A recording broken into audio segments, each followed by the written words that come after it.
अस्सलाम वालेकुम। क्या रहे जी, ठीक हैं, खैरियत से हैं। गोल्ड को देखते हैं कि आज यानी कि जुम्मतुल मुबारक 11 अक्टूबर 2024 के आज गोल्ड किस तरीके से बिहेव कर सकता है। प्रेजेंटली इस वीक गोल्ड का जो हाई है वो 2659 या 60 का है, और कल सीपीआई की वजह से गोल्ड ने इस वीक का जो लो लगाया है वो राउंड अबाउट 2602 या 3 का एरिया है। अब प्रेजेंटली ये एक लेवल है जो कि 2644-45 से लेकर 2655 का एरिया बनता है। ये एफबीएस का चार्ट और H4 का टाइम फ्रेम है, ठीक है।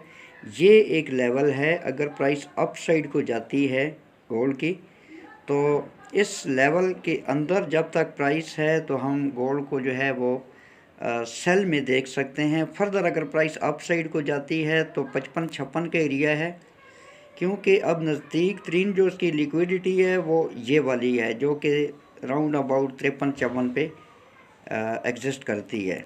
अगर प्राइस अप साइड को जाती है और ये वाली जो रेजिस्टेंस है जो कि 2655 की है, यहाँ से इसको रिजेक्शन मिलती है और प्राइस डाउन आती है और इस लेवल को डाउन साइड को ब्रेक करती है, तो फिर हम गोल्ड को जो है ये सेल में देखेंगे। प्रेजेंटली अगर आप देखें तो H4 की ये जो कैंडल है इसी लेवल के अंदर जो है ये डाउन साइड को आते हुए दिखाई दे रही है। अब अगर तो प्राइस अप साइड को जाती है, लेट्स सपोज कि ये वाला जो लेवल है जो कि 2644-45 से लेकर 2654-55 ये $10 का लेवल बनता है। यहाँ से हम गोल्ड को सेल में देखेंगे, और इन केस ये वाली जो रेजिस्टेंस है प्राइस अप साइड को जाती है और इस रेजिस्टेंस के बिलो कोई H4 की कैंडल क्लोजिंग देती है तो भी हम इसको सेल ही में कंसिडर कर सकते हैं। फर्दर अगर प्राइस अप साइड को जाती है तो एक तो ये वाला लिक्विडिटी एरिया है, एंड फर्दर जो इस वीक गोल्ड का वीकली हाई है वो 2659 या 60 का एरिया बनता है, और अप साइड को फिर ये वाला एरिया है जो कि 2667 से लेकर 2672 या 73 ये वाला एरिया बनता है। यहाँ से भी हम गोल्ड को आई से सेल में लेने की कोशिश करेंगे। प्रेजेंटली एक चीज़ आपने याद रखनी है कि जब तक गोल्ड की प्राइस 2633-34 के ऊपर है गोल्ड जो है ये बुलिश है। जब तक प्राइस 2633-34 के ऊपर है गोल्ड जो है ये बुलिश है, हम गोल्ड को बीयरिश कंसिडर नहीं कर सकते।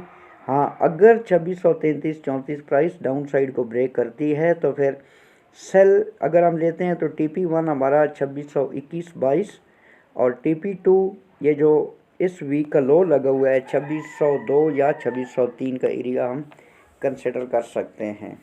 और ये तो थे गोल्ड के टेक्निकल एनालिसिस। और फॉरेक्स फैक्ट्री पे अगर हम देखें तो फॉरेक्स फैक्ट्री के अकॉर्डिंग आज शाम 5:30 बजे डॉलर की 2 हाई इम्पैक्ट और 2 जो है ये मीडियम इम्पैक्ट न्यूज़ हैं। जो मीडियम इम्पैक्ट हैं वो शाम 7 बजे हैं, और जो हाई इम्पैक्ट न्यूज़ हैं वो आज शाम 5:30 बजे पाकिस्तान स्टैंडर्ड टाइम के मुताबिक है। आई होप कि आज के जो लेवल्स हैं ये आपको वेरी क्लियर समझ आ गए होंगे। वीकली हाई भी आपको बता दिया है, लो भी बता दिया है, और जो एक सेल जोन या एक लेवल है ये भी आपको मैंने बता दिया। फर्स्ट लेवल ये है, अगर आप देखें ना प्राइस प्रेजेंटली इसी लेवल से रिजेक्ट होते हुए दिखाई दे रही है, ताहम अगर प्राइस यहाँ पर सपोर्ट लेती है जो कि 2640-41 का एरिया बनता है तो प्राइस अप साइड को जा सकती है, और अप साइड को जो रेजिस्टेंस है वो 2655 का एरिया प्लस ये वाला लेवल है। सम टाइम ये वाला सिनेरियो भी बनता है, जैसे आप देखें ना ये वाली एक कैंडल आपको दिखाई दे रही है कि प्राइस अप साइड को गई बट पुल बैक लेकर विक छोड़कर प्राइस जो है ये डाउन साइड को ब्रेक हुई, लाइक इन्वर्टेड हैमर भी आप इसको कह सकते हैं। इसी तरीके से अगर प्राइस आपको यहाँ पर मिलती है तो रीज़नेबल लाट से आप एक सेल प्लान कर सकते हैं 2655 एंड लास्ट सेल जो है वो 2659 या 60 का एरिया है। अगर ये एरिया प्राइस आज की डेट में ब्रेक कर जाती है तो फिर नेक्स्ट जो हमारा सेल एरिया है वो 2667 या फिर 2672 का एरिया है। यहाँ से हम एक सेल जो है ये प्लान कर सकते हैं। लेट अस सी कि गोल्ड कहाँ तक आता है। जहाँ तक मुझे लगता है कम से कम गोल्ड को 2628 या 30 का जो एरिया है यहाँ तक ज़रूर आना चाहिए। और ये भी जहन में रहे कि जब तक प्राइस 2633-34 के ऊपर है गोल्ड जो है ये बुलिश है। अपना बहुत ख्याल रखना, मुझे दुआओं में याद रखना। टेक केयर, अल्लाह हाफिज़। पाकिस्तान जिंदाबाद।